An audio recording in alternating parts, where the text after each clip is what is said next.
let's check in real quick. So, good morning, guys. Friday morning here, Sydney. It's 5:45 a.m. I'm just rewatching the Japanese card. Man, even those crack streams, living here in Sydney, I couldn't figure them out, so I couldn't watch these fights live.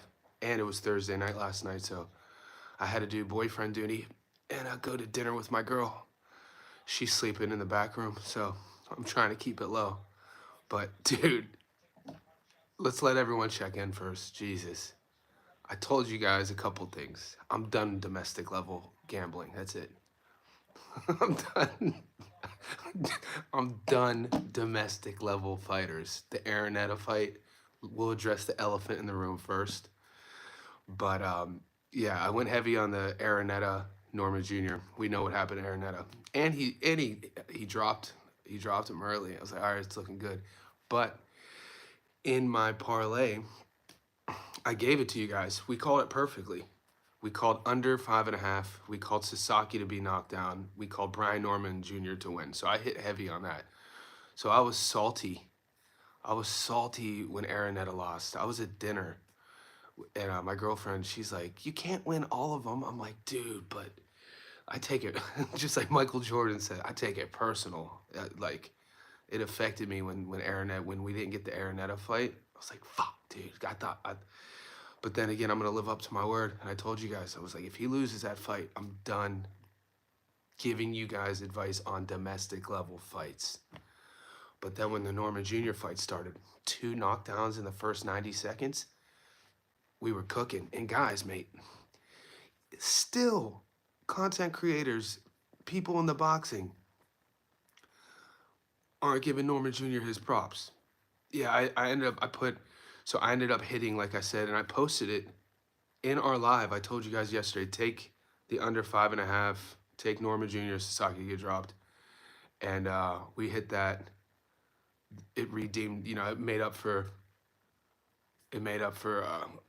the first ticket. I was just salty because I like winning all of them. You can't win all of them. And my first ticket, Norman Jr. by stoppage and Araneta money line, was only 385, but the parlay was 550. So I won more money anyway. I just didn't like losing. Dude, Brian Norman Jr., even his physicality, because he's only 5'8". I did More the Prince. To answer More the Prince, watch my prediction video analysis and listen to the live streams all week. I told you guys, I was like, Norman Jr. is level above Sasaki. His resume, I mean, the toughest guy, he lost to Hiroka. And just based on Norman Jr.'s skills, man, his speed, Norman Jr. has no problem throwing a counter off his back foot. And you know what else? Norman Jr.'s patience and how he reacts to pressure. Talk about a fight IQ.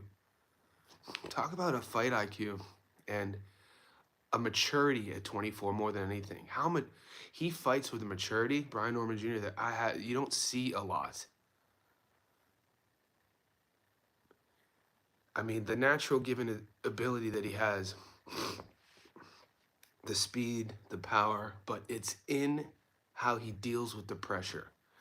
And I told you, Sasaki, one-dimensional, throwing bombs, not changing tempos and speed on his punches. Everything looks the same.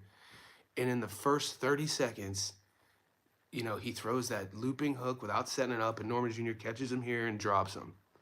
So go to your box rec right now. Look at the 147 division. If he wants to, he could stay at 47 and just clean up. I mean, how quick are we going to see Rohan Polanco develop? And the thing is, guys, this modern era, he's 24 with 28 pro fights. He doesn't run. He's a slugger. He's a good counter boxer. He has speed. He's mean. And like I said, he carries himself professionally. Watch him give interviews. Watch how he goes about his business. All these little things tell me it's like a throwback fighter. You could see in his game little glimpses of like old school fighters, how he throws his hooks. You know, my favorite thing about Norman Jr. is how he handles the pressure when, not the pressure of the main event. I mean the pressure in the fight. When Sasaki's just pressing for it and he's just calm and he doesn't rush his work. So one of my favorite MMA fighters, I talk about him all the time, was George St. Pierre. And the announcers for George St. Pierre in MMA, everybody thinks GSP's nickname was Rush, George Rush St. Pierre. But if you go to YouTube, they actually called him No Rush. And there's a whole documentary on this because the thing about St. Pierre, he would break you down. He'd grapple you, he'd wrestle you, he'd break you. He wouldn't rush his work. George No Rush St. Pierre. It's exactly like Brian Norman Jr. Hurt him in the first and he's just methodical. Boom, boom. That left hook, man, it's so clean. But yeah, parlays for sure. We're gonna get there. I'm letting people sign in. So it looks like the majority of their body comp is muscle. Norman is dwarfed. Yeah, but people were saying, he's only about 5'8". That comes down to genetics. Look how thick Norman Jr. is up here in the torso. But it's not like a Joe Quinn Buckley build physique. You know what I'm saying? It's not.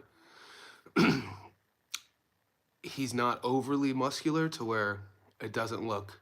He doesn't look like a boxer's physique. But at 147 and at 24, you could see him fighting at 54. Maybe even 60, but he's a bit, the height isn't there. He's only 5'8". All right, we'll get there in a second. PED, no, come on, mate. How dare you? PEDs, you're crazy. To even undermine a 24-year-old kid's performance and career, to say that is insane, especially when you think about his father was a pro. Norman Jr.'s been in boxing his whole life. He went pro as a teenager. His first 13 fights were in Mexico before he was 18. To even try to undermine somebody's career and say that is, to even create that narrative is insane. So I'm not going to buy into that at all. I'm a strength and conditioning coach. I played college sports, Division I grew up in gyms, both locker rooms, team sports. I grew up with guys built like him. You think he's on PEDs? Google Maurice Claret, okay? So a kid I grew up with, Mo Claret, he went to Ohio State, played running back from Youngstown, Ohio. Mo Claret was a freshman, 18 years old when we won our first national championship in Columbus in 2002 when we beat that Miami of Florida team. And we hadn't won a national title since the 60s. I knew Mo Claret when he was in 7th grade. So when Mo Claret was in 7th grade, we were in 9th grade. And we used to play basketball at the YMCA, downtown Youngstown. I first met Mo Claret because I've told this story before on a podcast. At the YMCA in Youngstown, you have the adult gym and you have the lower gym. The lower gym is like where we played, freshmen in high school, sophomores in high school. The adult gym where the adults, they'd have the adult run. We played for a couple hours. We'd play every night. We go up to the adult gym after we're done to try to watch the pickup games. And there's this dude, coast to coast, banging, like dunking, shirt off, jacked. And we're like, who is that? They're like, that's Reese. We're like, Reese, how old is he? They're like 7th grade. So what I'm saying is, genetically, some dudes just got it. Brian Norman Jr. has good genetics. Comes from a boxing background. His pops was a boxer. Not a world champion level. But my point is Norman Jr. grew up around the game. Yeah, you're not going to get away with a comment like that, though, on my page. Tank said the one thing that gave Brian the warp nose. I wonder if that's true or not. And like I said, also, other than Norman Jr.'s, how he carries himself, he keeps leveling up, guys. Little bit by little bit, keeps leveling up.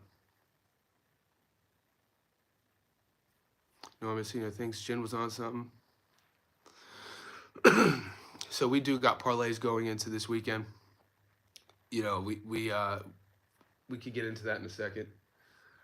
I mean, if anyone has your phone handy, look at 147. Who is at 147? People are trying to say Giasov. I don't know, man. Could you imagine? You know what I want to see? I want to see Norman Jr. welcome some of the guys a little bit older than him, some of these American fighters who are bragging about coming to 147. I want to see him welcome some of those guys. Could you imagine Norman Jr., any of those guys? Haney, Norman Jr. versus Garcia, Norman Jr. Versus Teo. No one's saying his name. A lot of questions coming in. Guys, wherever you are, 10 minutes in now, let's like this video. I appreciate all the support. Yeah, everyone's high on Norman Jr. now, man. I told you, I've been winning on Norman Jr. since the Santian fight, when he was the underdog. Got good money on him before the Gio fight.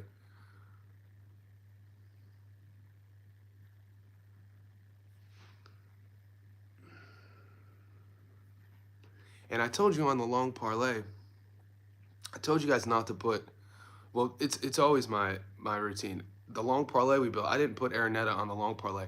I only had Araneta on my first prop. So there's a dude that comes on my page every time I lose who tries to kind of twist the narrative. And you'll see him commenting. Yeah, Tucker Simpson. We're going to get into it in a second.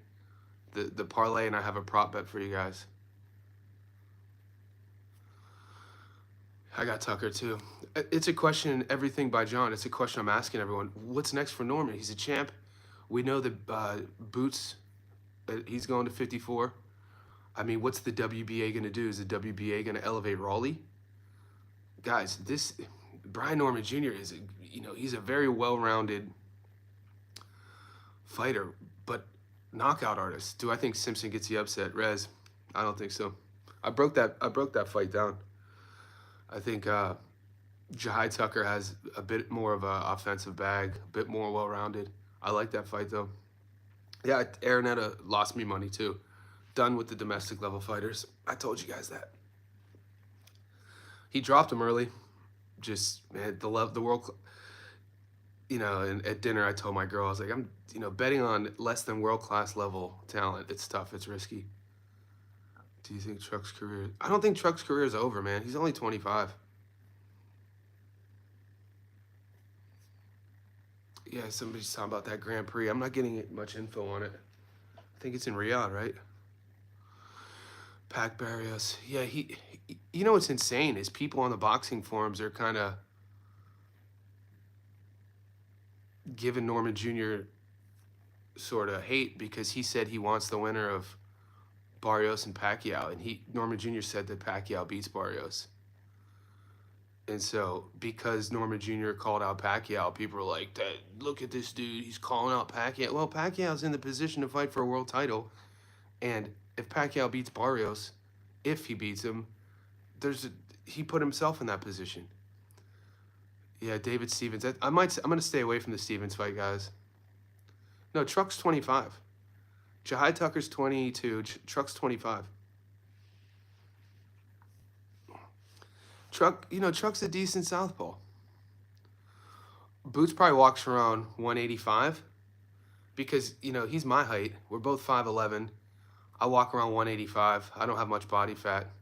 To even think, he cuts to 47's insane.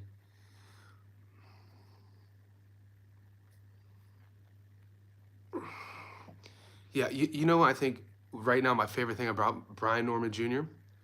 is how he's going about his business.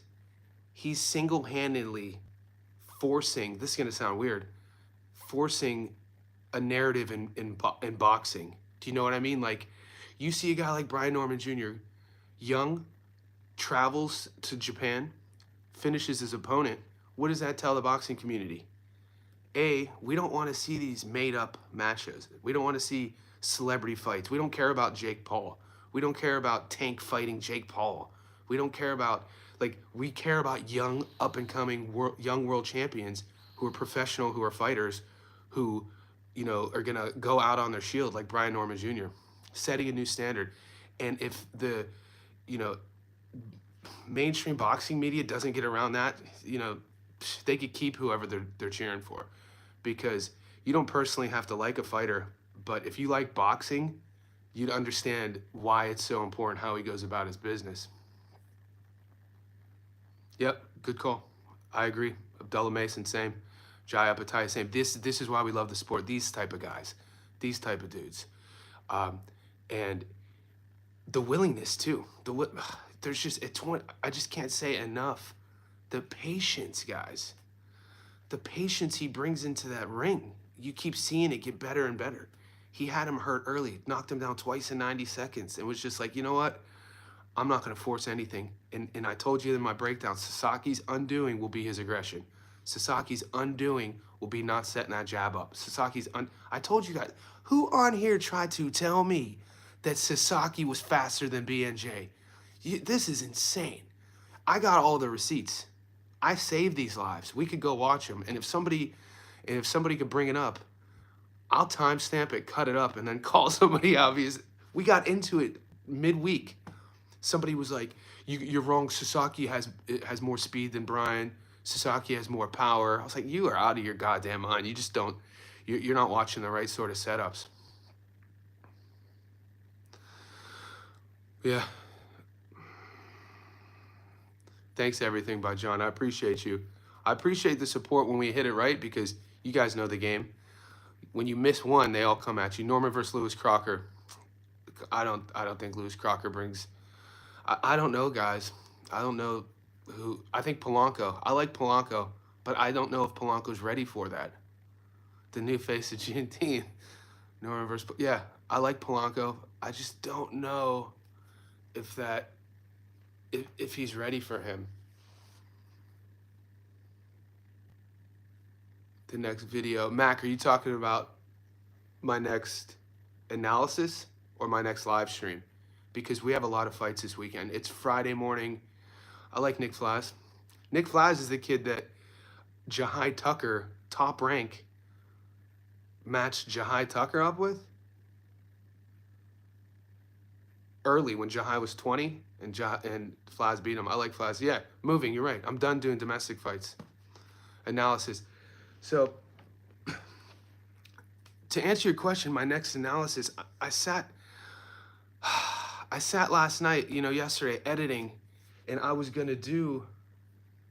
I'll tell you the two fights I was gonna do that I bailed on, because I'm getting to the point where the live streams are and where my analysis and breakdown prediction videos are. I think there's more value.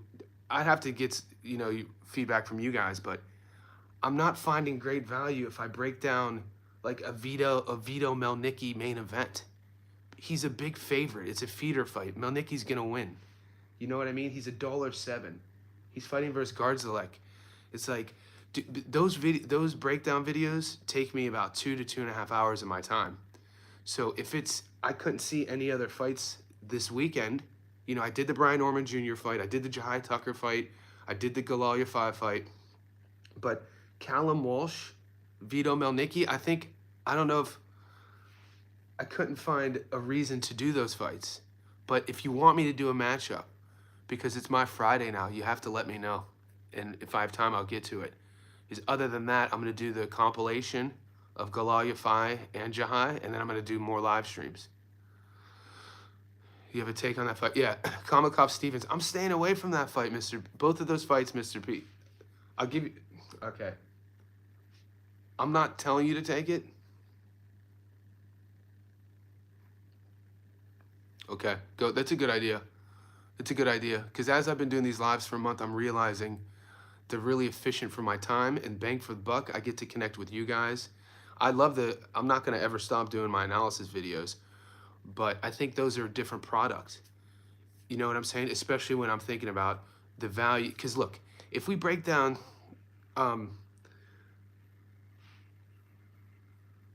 Connor Walsh and Vito Melnicki, and we break down, right? You guys are just going to say, when I do the prediction, he was a huge favorite. Anyone could have predicted that, of course. But when we're doing fights like some people said there was a 50-50 fight, Sasaki and Norman, I find a lot of value personally when I break those down, even if I lose. So that was my point. So I'm not a finished product, so I'm still figuring things out. Callum Walsh, yeah. To answer your question, let me get to whoever asked about. Are you covering the draw for Tucker Simpson? I already featured that. It's on my channel. I don't covering the draw or the fight. Go to my fight prediction playlist. I uploaded Jahai Tucker versus Simpson. I got to answer your question. Connor Walker, David Stevens. Okay, guys, David Stevens is fighting Peter Komikov.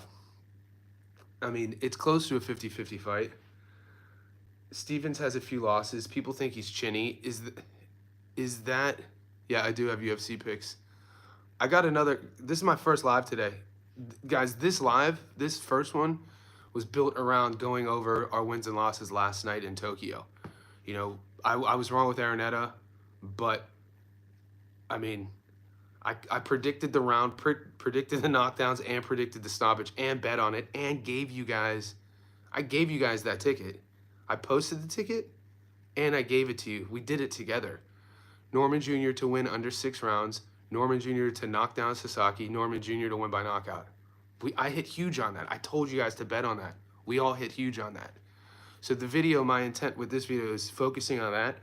I'm going live again in a few hours to talk about my UFC parlay, my other long parlay I gave you guys yesterday that didn't have Araneta on it. I told you guys, moving forward, if you want to make a note of this, whenever you see me do my analysis uploads, so this week we had Norman Jr. upload, we had Jahai Tucker upload, we had Galoya Fai upload.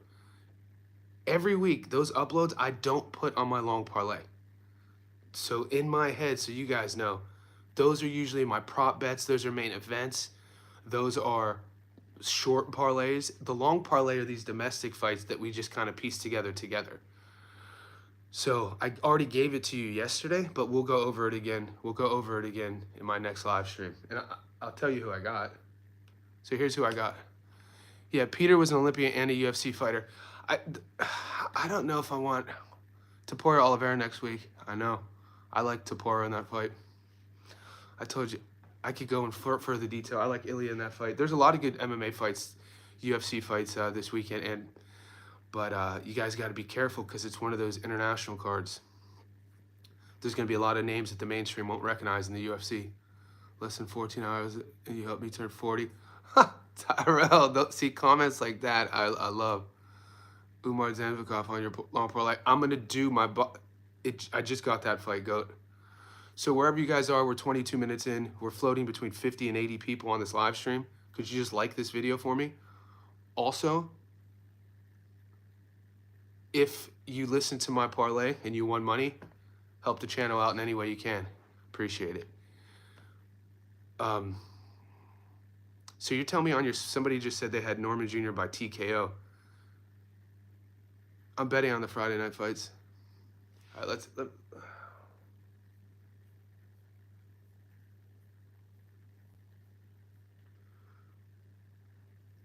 long parlay. Rubalcaba, Ruiz, Stephanie Silva, Kona Walker, Peter McGrill, Damon Kreba, moving. I do post them. Go to my moving. To answer your question, go to my post section. Go to my channel, home, videos, shorts, lives, playlists, posts. Go there and look. I posted the parlays.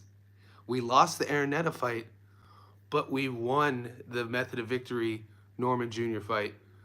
Under 6 rounds, Sasaki to go down, all on one ticket. I gave that to you. It's in my post section. We hit huge on that.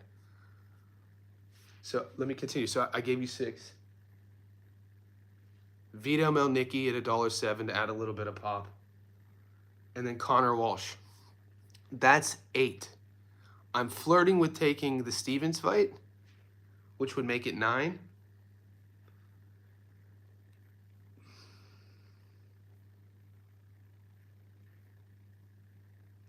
Yeah, and then if you want, you can add Galoya 5 if you want.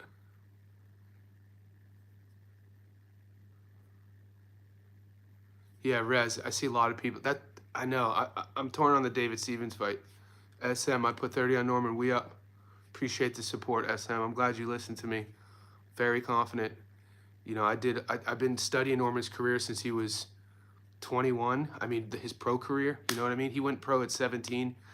You know, all you have to do, what do we say? What have you done for me lately? You have a guy, yeah, I told you. You have a guy like Norman Jr. Who keeps leveling up. I will. I'm going to post that long parlay in that post section so you guys can see it. I'll repeat it once again. Exodus, I'll repeat it once again, and I'm going to post it, okay? And we'll get to the UFC. Rubalcava, Ruiz, Stephanie Silva, Kona Walker, Peter McGrill, Damian Kriba, Vito Melnicki,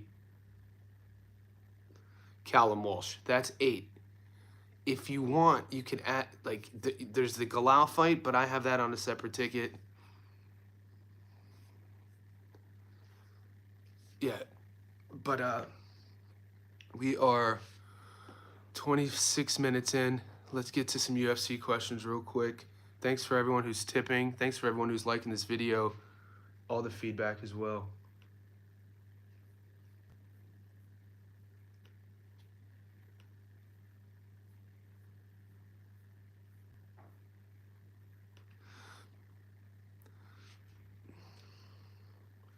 And for Polanco versus Norman should be next.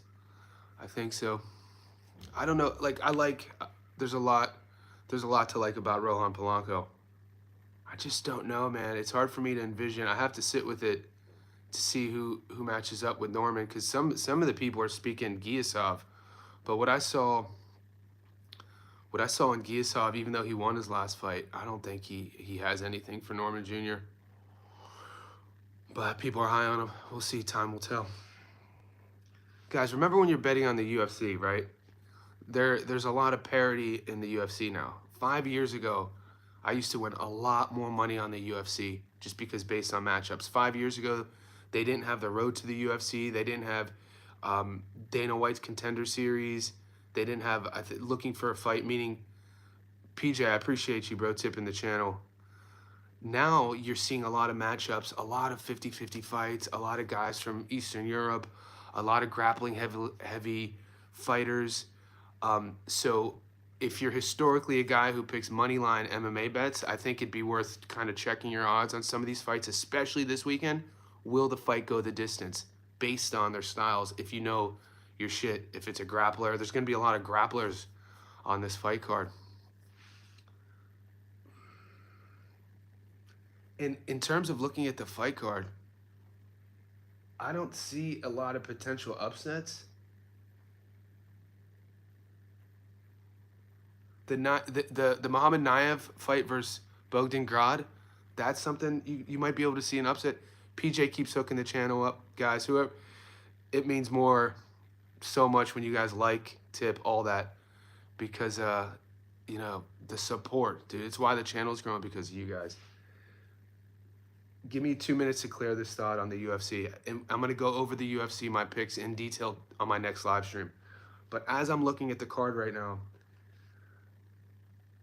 I mean, there's a couple, I see one potential upset. Bogdan Grad. Bogdan Grad is a really, really good fighter. He's slight underdog against Muhammad Naev. And the UFC keeps trying to trick us into taking Nicholas Moda, because Nick Moda, you know, when he's at his best, when he's fighting like regional guys, great striker, great power, aggressive. He comes like that, sort of marauding. But they always pair him up with guys that don't match up well with him. So I always stay away from Nicholas Moda in the UFC. Okay, if you could get Orobai Mikta, how do you pronounce this? Yeah, Miktabek Orobai is that dude that looks like out of a Genghis Khan novel, right? I think he's from, don't crucify me if I miss this, not Uzbekistan, somewhere in like the borders of Russia and China, and he trains with Uriah Faber. He wears that hat. He's big. We saw him fight in the LFA, Kyrgyzstan. We saw him fight in the LFA. Each time he fights, and he's the maniac, you see him getting used to the UFC style. He's $1.60. That's not an underdog, but his opponent is really tough. Musayev, 235. So I'll go into further detail today, and when I pick those UFC picks, I'll give it to you. Good looks for the Norman knockout bet. I hit 250 under 6. Okay. See? Christian Vargas in the house. We're eating. Another one. Rafael Fiziev versus Boamondes. Jesus M, to answer your question, and Daniel, I'm definitely going to get to Daniel's question, but Jesus M, boxing's huge in Australia. When I moved to Australia in 2013, it was one of the biggest things that I wasn't expecting. When you look at you could go to the 60s with, regional guys like Anthony Mundine Sr., Tony Mundine, Juan Cortez. I appreciate you supporting the channel. So Anthony Mundine was a two-sport champion, like in this era. His father, Tony Mundine, fought in the 60s and 70s, fought everybody. And, so he was an indigenous fighter. So the indigenous boxers paved the way for the Aussie boxers, right? But then you look at the 90s when Kostazou came over during the Commonwealth Games from Russia in the early 90s, and Kostazou got government position to stay and then became obviously the career he had. The knockout that Costa had against Zab Judah in Vegas. You have guys like Jeff Fennick. So and then this modern era, boxing's huge. Everyone who keeps tipping me, guys, I appreciate you. So hopefully that answered your question. Boxing's huge in Australia. The next question about Jamal Hill and Khalil Roundtree. Oh, we're talking Farmer. I love that matchup. I think Tevin Farmer beats Schofield, but we'll get to that later. Let me get to Jamal Hill and Roundtree. Oh, my bad. Rafael Fiziev versus Ignacio Bahamondes. Fiziev is an underdog. Guys, Rafael Fiziev's style, he basically lives at Tiger Muay Thai in Thailand. He has that nasty, brutal Muay Thai kick-heavy style, fast hands, very twitchy, fast reflexes, and he's seasoned. Ignacio Bahamondes, a striker, real tall, a bit leaky, real young, not a fully developed guy yet. Fights in a good camp. I think that height advantage, this is one of those matchups where that height advantage is going to be used against Bahamondes, specifically because of Fiziev's style. Great athlete. Bahamondes is a bit stiff. I can't believe he is, he trains in Chicago. I can't believe Bahamondes is the favorite. I understand why Bahamondes is the favorite. Younger, stock is here, but Rafael Fiziev is not going to be an easy out. So I'm thinking of sprinkling something on Fiziev there. Jamal Hill, Roundtree. Roundtree's another one of these guys. Kick heavy, Muay Thai. We know how brutal he is. We saw whose leg did he break? The Serb. I think he was a Serbian guy who then got kicked out the UFC, and then he's come back, been on a bit of a winning streak. He took a lot of damage though against Pereira. Hill. My problem with Hill is a lot of natural talent. It's just that sometimes Hill's focus. And we've seen ups and downs right now. He really hasn't been able to achieve that consistency. Yes, I love you guys are beats. Modestas Bukauskas, Lithuanian. Yeah, I think not Serbian, Lithuanian. But so we know how brutal and mean Roundtree is to just throw that kick. You don't see a lot of guys throwing that kick, the kick that Roundtree landed against Modestas Bukauskas. I think Roundtree. I'm leaning on Roundtree. I'll give you my exact reasons on my next live stream. I like Roundtree at $1.83. Rafael Fiziev at $2.04. That's already good money, guys. Even if you just want to watch the card in peace and wait for the last two fights, that's who I'm kind of leaning on. But Jean-Claude Van Damme kicking Roundtree's kicks. Google, guys, one of my favorite kickboxers of all time. He was a Dutch kickboxer. Do the Thunder take it today? Oh, damn, we're everywhere now. So Australia, we had John Wayne Parr. John Wayne Parr was the first pale, white-skinned kickboxer from Australia to win Lupini. Ramon Dekkers, yeah.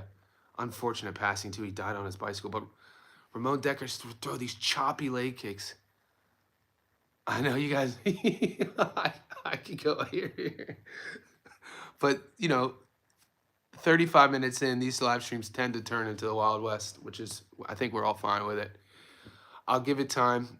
If anyone has a specific question about, we got this weekend, this afternoon's live stream, I'm going to focus it around the long parlay. I already gave it to you, but we'll go over it in detail, and the UFC parlay. But if you guys want to ask about Jahai Tucker and Truck Simpson, if you guys want to ask, I'm really worried about I'm worried about my pick Galalia 5 versus Francisco Rodriguez Jr. because I spent a couple hours yesterday, and I already gave you my pick, but I spent a couple hours yesterday watching Francisco Rodriguez Jr.'s fights, and he's going to be a nightmare. How does it feel living in Australia and not having access to guns? Guys, when I tell you this, people are like, what's your favorite thing about Australia? And this is coming from, I grew up in Youngstown, Ohio. Google the crime in the 90s of Youngstown, Ohio. I lived in Long Beach, California for 7 years, lived in Las Vegas. Anywhere in America, you'll have that risk. But it's the peace of mind. So where I live in Sydney, I don't ever have to worry about, the culture's just different. You could come visit me. We could be on a packed subway, a packed bus. The public transportation systems down here are amazing. Like, everybody rides them.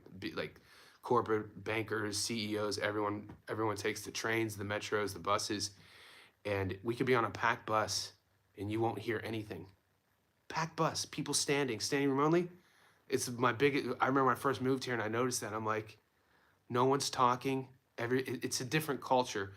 So that being said, the places where I hang out, there are some rough patches outside of Sydney, but you never have anybody trying to punk you. Nobody's trying to like start it's more of like, it keeps yourself very safe. So to answer your question, the no guns thing, that's why I love it here. Like, without getting too political, I'm an old man. I don't got time for smoke. Berlanga Shiraz. Of course, Starry Night. Come on now. Yeah, no one's talking. No.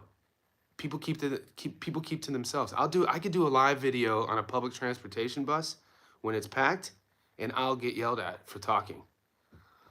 Danger Green, man. We lost on Araneta, but keep your head up, because I gave you the winning parlay on Norman Jr.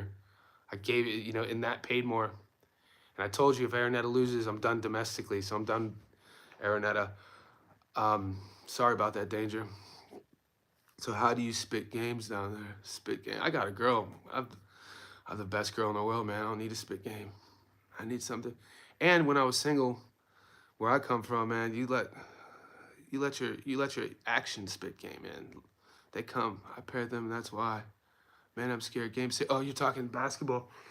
I don't know. I'm a Cavs fan. I'm a Cleveland fan. So watching what Indy did to Cleveland, I was cheering for Indy, but the Cavs played OKC twice. We won one and then got blown out the stadium. And you see how young OKC is. I thought it was. I'm shocked Indy won a couple games, to be honest with you. I mean, you could say what you want about Shai Gilgeous-Alexander and the style of play, but have you seen, like, Smooth, in terms of how smooth he is, what he does, the angles he creates to get a shot off, his little mid-range game?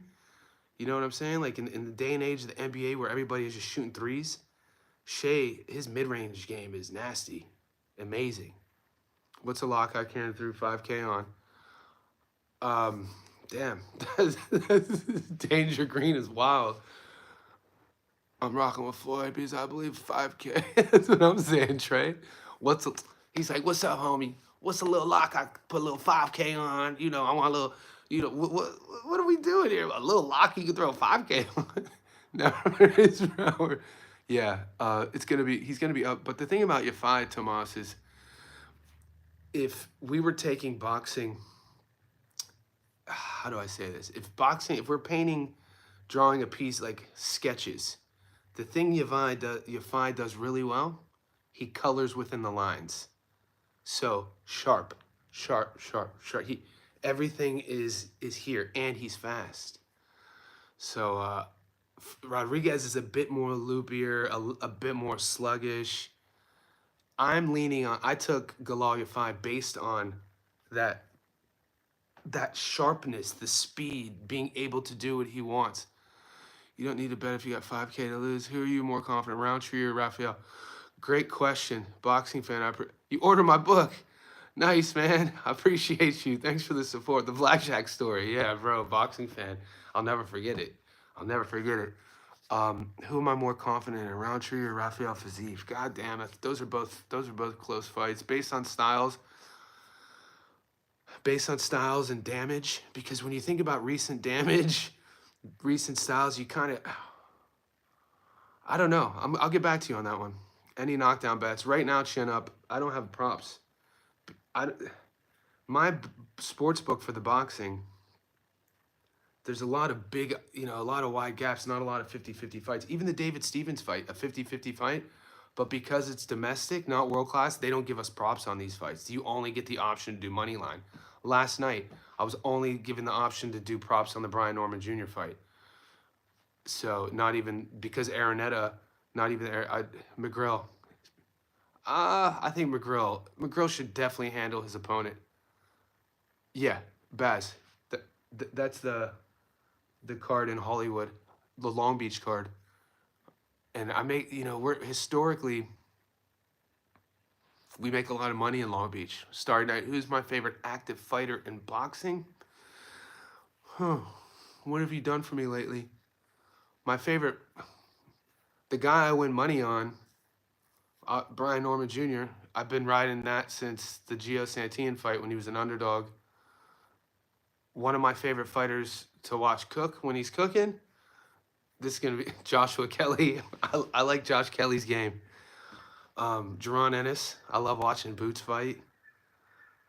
Who else am I missing? I like watching Shakur fight.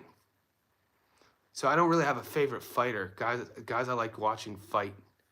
I like watching Apataya fight. I love watching EJ fight. Of course, Abdullah Mason. Yeah, I don't have a favorite fighter. My favorite style right now, though, is Brian Norman Jr. He has mixes of like Joe Frazier. There's some like Joe Frazier and Norman. Norman Haney does not want. I don't think many fools want anything to do with Brian Norman Jr., mate. Especially what he's showing. He's like, let me just go over to Japan real quick, fight a dude that you guys put higher than me in BoxRec, because he is, and let me starch him, and let me play with my food. Let me play with my food.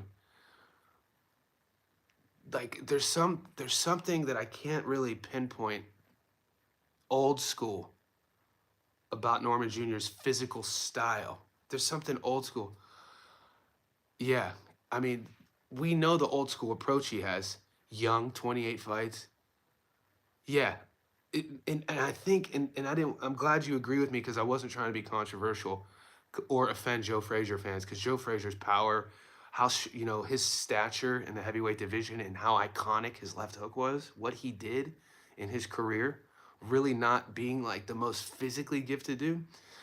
There's something about Norman Jr.'s game that reminds me of Frazier, and I'm not one to compare fight. I'm not saying he fights like him, but even just how he carries himself. Yeah, there's a lot to like about that dude. And you could tell he's a fighter as well. You guys know the difference, obviously. You guys are very educated fight fans. It's not all boxers are fighters, guys. And that's fine. Not all boxers have to be fighters. And not all fighters are boxers. But Norman Jr. is a boxer who's also a fighter. He brings that southern accent to the press conferences too. And he has his pops behind him. Just, you could tell his dad just adores his son. Like, I became a Brian Norman Sr. fan when he started stalking my page. He was on our live. He was on our, when I did the Cuevas breakdown. I hate how he's talking about Boots ain't ducking. Yeah, that's the marketing side, B.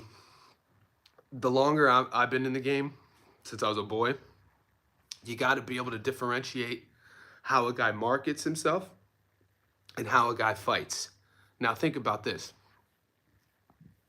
Think about the fighters who market themselves way more over the top than Norman, and they don't fight that way. So for Norman Jr. to say what he said post-fight about boots, they took their boots and ran, that's marketing. How does he fight? That's, you know what I'm saying? Liam Taylor. What do you know about Liam Taylor? We covered Liam Taylor. You know who I'm missing? No more domestic. Yeah, I called it. Yeah, hold me to it. And I was honest about it with missing on Araneta. I told you guys it'd be a roll of the dice of an Araneta. I told you. I said if I miss this Araneta fight, I'm done domestically. But I told you not to put it on the long parlay. Yeah. Yeah, very domestic. Exactly. So when you have a guy like, yeah, blessings. So when you have these guys who want big fights, who aren't champions, who talk a lot, people are going to judge them on what they're talking and not what they've done. When you have champions who don't talk enough, people are going to say they need to market themselves. Think about Boots before Boots signed with Matchroom. You know, everybody was like, Boots needs to talk more. Boots needs to market himself more. And then he let his skill do the talking. And now, you know, he's featured in his hometown a couple times. He's a long, you know, champion moving up. Never put 50. And I told you guys not to do that. Throw something for you. I know, dude. 6:30. Guys, I got to cut this. We've been on for 45. The live streams are growing. I already apologized for the Araneta fight. I told you not to put it on the parlay, and I also said no more domestic for me if he loses. We're done. But I gave you, this is my saving grace. I gave you Norman Jr. under 5.5. I gave you the knockdown prop, and I gave you Brian Norman Jr. all on the same ticket. That paid $5.51. I gave it to you, printed it out for you. We hit huge on that. So I got to run. I'll be back in a few hours. We're going to focus the next live stream on the Jahai Tucker card, the Long Beach card, the UK card, and we're going to focus on the UFC. I have a client. I have a coaching client here at my house, so we have to back squat. So it's 6:30 a.m. You guys are beasts. Everyone who tipped me, like